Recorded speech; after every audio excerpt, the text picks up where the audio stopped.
and it's meant to be that you're roasting the president. Like Trump's just there. He's like actually, he's like there as part of the support. And then they turned it around and just started roasting Trump. And he's just sitting there. He's like, yo, I just came to the dinner. I'm just here to support. We know what it was because of, right? The birther stuff. Oh, okay. Yeah. That's what it all was. It was all, Trump was at the head of a lot of these people spreading this rumor online that Obama's birth certificate was forged, then he's actually from Kenya. And what's weird is, if you go back to Obama's early days, there are some things that say he's from Kenya.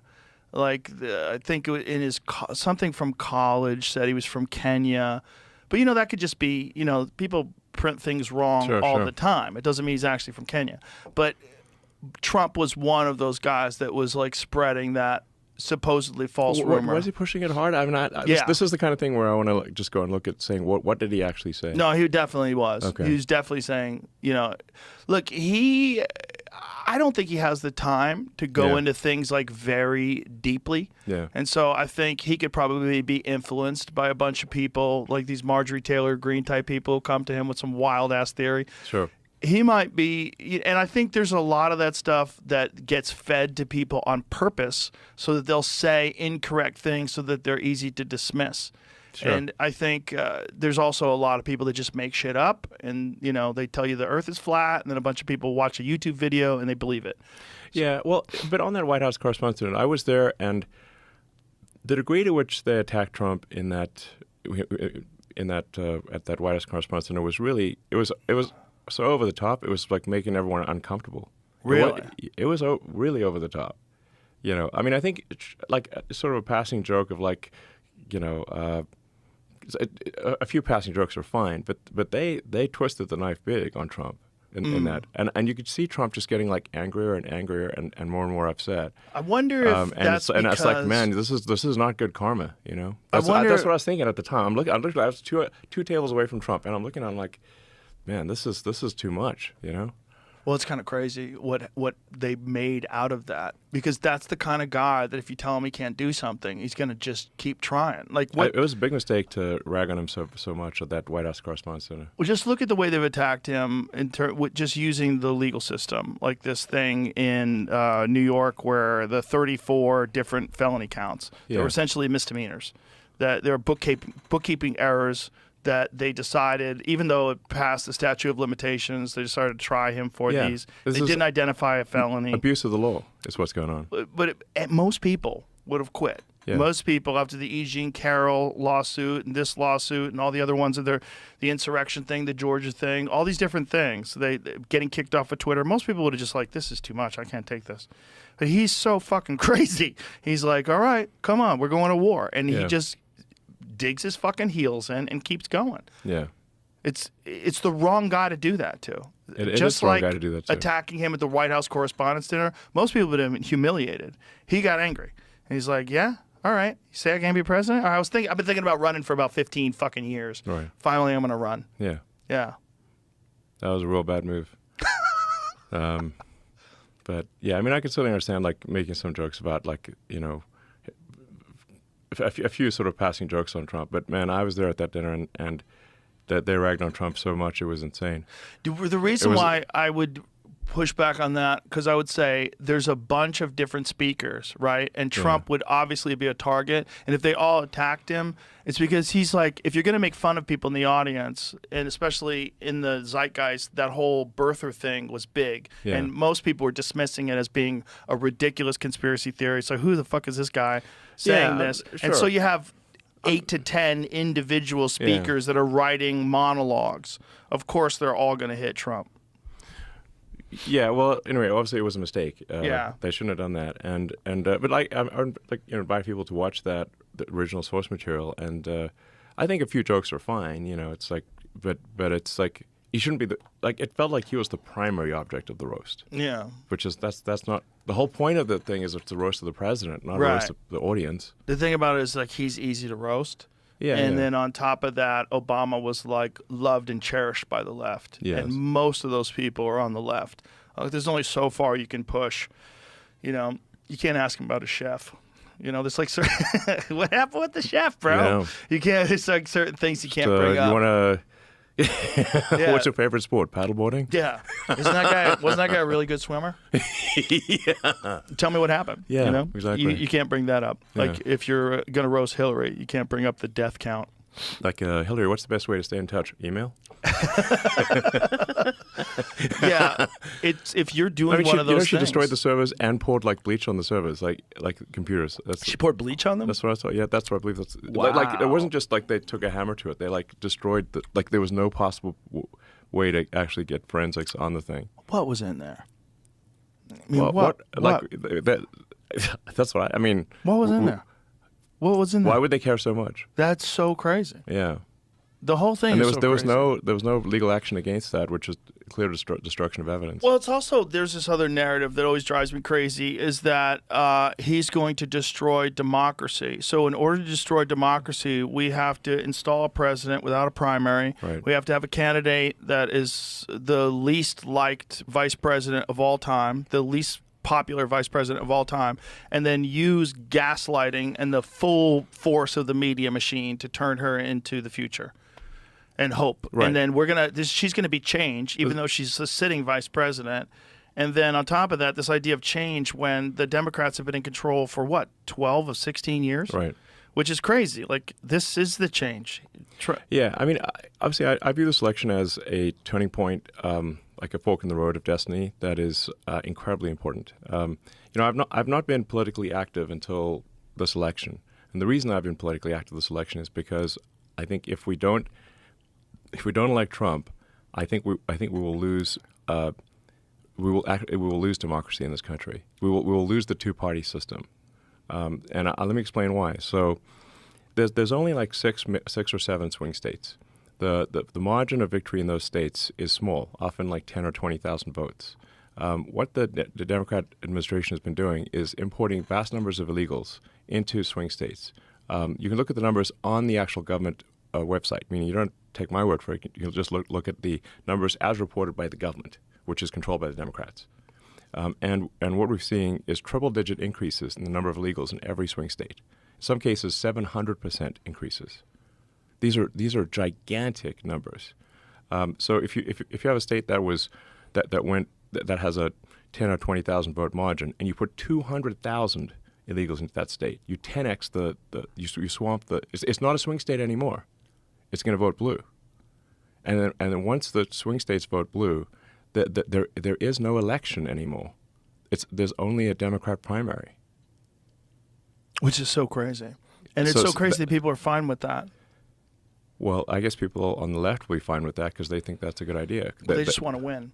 They just want to win. Correct. Like the thing is, one does not need actually any grand conspiracy theory for this. You just have to look at the simple matter of incentives.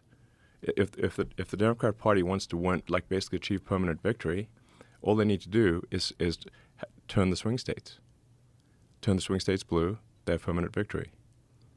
And then we're a one-party state, and then they will keep doing that. Obviously, they will keep stacking the deck by bringing in vast numbers of illegals into the swing states. Keep stacking it so that the next election, each successive election, will be worse than the last one. And that's what's happening. If you want to see, like, well, is this actually going to happen? Well, look at California. California is supermajority Dem, 70% Dem. A month ago, they passed a law making it illegal to show ID in any election in California.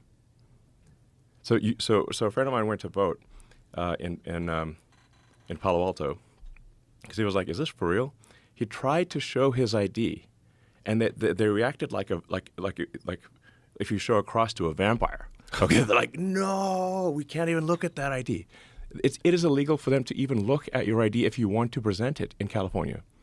Why? For any election at all, even like city council. What logical reason other than to cheat would you ever have that law?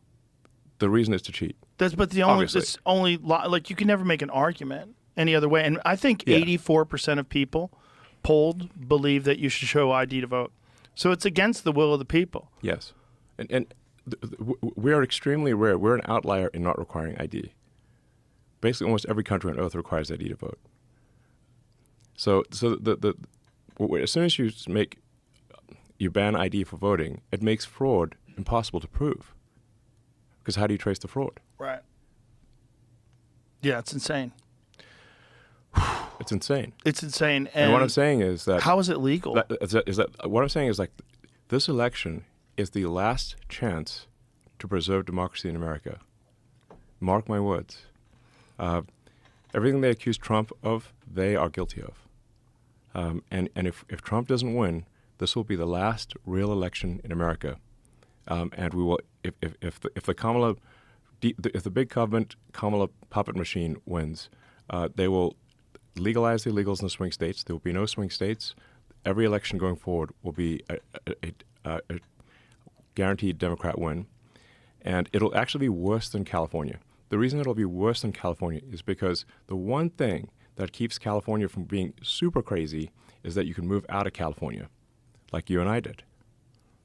You and I used to be in California, but we moved to Texas. We're still in America. But if the Dems win this election, they will legalize enough illegals to turn the swing states, and everywhere will be like California. There will be no escape. That is so insane. This is the final. This is it. This is the last chance. Has anybody tried to push back? And I just want to go out and vote. Vote like your life depends on it. Vote like your future depends on it, because it does. This is the last chance, man. Is there any argument against this? Has anybody tried to debate this? Has anybody tried to say that this is nonsense, this is a conspiracy? Has anybody made any sort of a rational argument? The left actually, interestingly, does not want to pick up much on this argument because the more attention the more you look at it, the more obviously it is true. Because you just say like, well, are the numbers correct? Are there really this many illegals that have been imported into swing states? Yes. They haven't just walked across the border. They've been flown in airplanes. Yeah. Using a shipping app. Yes. Yeah. They made an app. Well, the app always existed, but it used to be for people coming over here, like shipping with goods, so they could track you while you're in America, so you could legally be here. They know where you are. And then they changed it to allow that app to schedule illegal aliens to come across the border. Yes.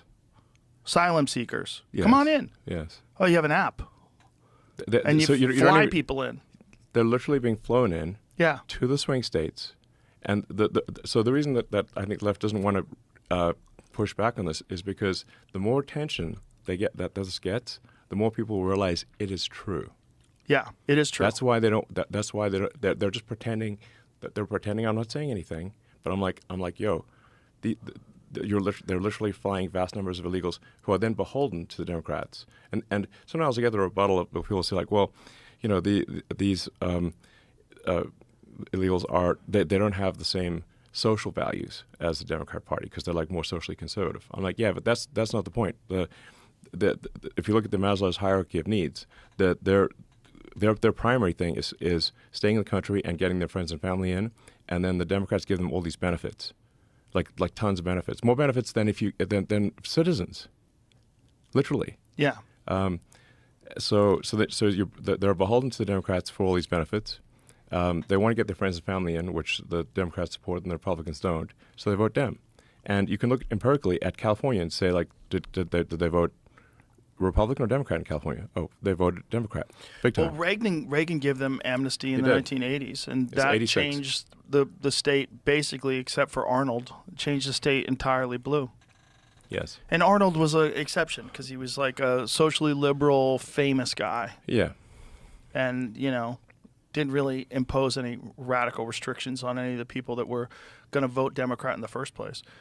The whole thing is just, it's bizarre to watch play out because it just seems like this can't be actually what's happening. Did you see my conversation with Fetterman about it? Yeah. He was completely in denial about it. I don't think there's that level of organization. I'm like, what are you talking about? Exactly. Just because you can break it down. So like, are any of these numbers wrong? Because we got these numbers from Homeland Security government.gov. Okay. Right. So we got it from the .gov website. Has the government reported these numbers incorrectly? No, they have not. Those numbers, if anything, are low. So they have in fact flown vast numbers of illegals to swing states, Yeah. bypassing the border entirely. And so that is factually true. Then you can say, like, well, what is their probable voting pattern? Overwhelmingly Democrat into swing states. And then, well, but do the Democrats actually want to fast track them for citizenship? Yes, they do. You can see Chuck Schumer on TV saying at a rally this year was saying he wants to fast track and make all 11 million or however many, I believe his quote was, citizens as soon as possible. So the goal is they are fast tracking citizenship as quickly as possible, so whether one thinks it's cheating or not, it won't matter because they will be fully able to vote. And for people on the left, this is actually happening. I invite people to rebut this and show me where I am wrong. Please do so. No, they can't. They can't. They can't Because it's true. Well, what's scary to me is that there's people that are on the left, like people that were Bernie Sanders supporters, for example. Yeah, Bernie got screwed with talk about undermining democracy. Bernie should have won the nomination, Exactly. and they stole it from him and gave it to Hillary. Exactly. That was what I was going to bring up. Like they control the primary process. Yeah, exactly. So like if you have a Democratic primary, it's not democratic. We just saw that. We saw it with Bernie. We saw it with Kamala. That like a week before Biden, was summarily fired, he was posting that he's in it for the long term. He's going. Yeah. Yeah. He's not giving up. And the next thing you know, Sunday afternoon, they're posting on X that he's resigned from the race. Which is. And his staff didn't even know. Like, they're reading it on the X platform okay, that's how they learned about it. What do you think happened there? How did they do that? Because he's clearly just not in charge, obviously. They could have used the 25th Amendment, right? Fake president. But they would have to admit that there was a certain period of time where they knew that he was mentally compromised. Yes. And so they made this decision to not do that. Well, the weird thing is that the president's supposed to be the boss. Right. And yet he's obviously not the boss. Right. So who's running the country? If she's busy campaigning, she's so busy she can't do anything except Saturday Night Live. She did that. She's so busy. She's constantly campaigning. How could you be paying attention to international relations? Yeah. How could you be paying attention to the economy? How could you be paying attention to any of those things? How do you have the time? You can't. Yeah. I mean, Biden being the president's supposed to be the CEO, the chief guy, he's commander in chief. But it just obviously that Biden was not. He was just a puppet. And when the various puppet masters decided that the puppet it was no longer useful, they just tossed out the puppet and then got a new puppet with Kamala. I mean, Kamala can't even talk. That you invited her on your show. I think the most damage that could possibly be done to a campaign is going on your show and seeing what she says in hours 2 and 3. 2 and 3 is when things get 2 spicy. And 3. Yeah. And I'm like, oh my God. You could hide for 20 She's minutes. gonna melt. You can hide for 20 minutes. Exactly. Yeah.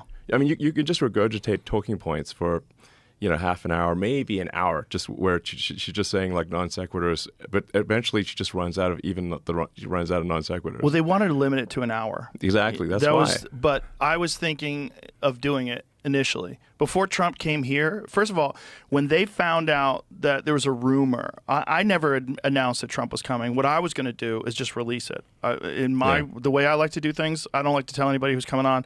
It'll get big no matter what. Yeah, sure. If Trump was on, it would have been huge. I'm like, just put it out there. People go crazy. Yeah. But he apparently, or someone from his organization, some loose lips, and then it got out. And so she contacted my management company, and her organization, her campaign contacted us and said, would Joe have her on? I said yes. And they said she wants you to fly to where she is, and she's only willing to do 45 minutes. Only 40. I mean, that's and I was like, oh, no. So I thought about doing it. I'm like, maybe I can get a sense. Maybe I could convince her. Maybe I could coax her into doing more time. I just wanted to talk to her. Yes. Well, I don't give a fuck what we talk about. We talk about recipes. I don't give a shit. Exactly. Just talk to me. The things like you just can't like. you can't just output bullshit non sequiturs for 3 hours. Right. But You for have to 45 talk. minutes you could do. I thought maybe for 45 minutes I could get something out of it. But then when Trump came and did the 3 hours, I was like, you know what? It has to be like this. This is the only way. To be fair, it's got to be like three hours. And it should be in this room. Yes. Because this room has like a history of people This room is expressing. goodbye.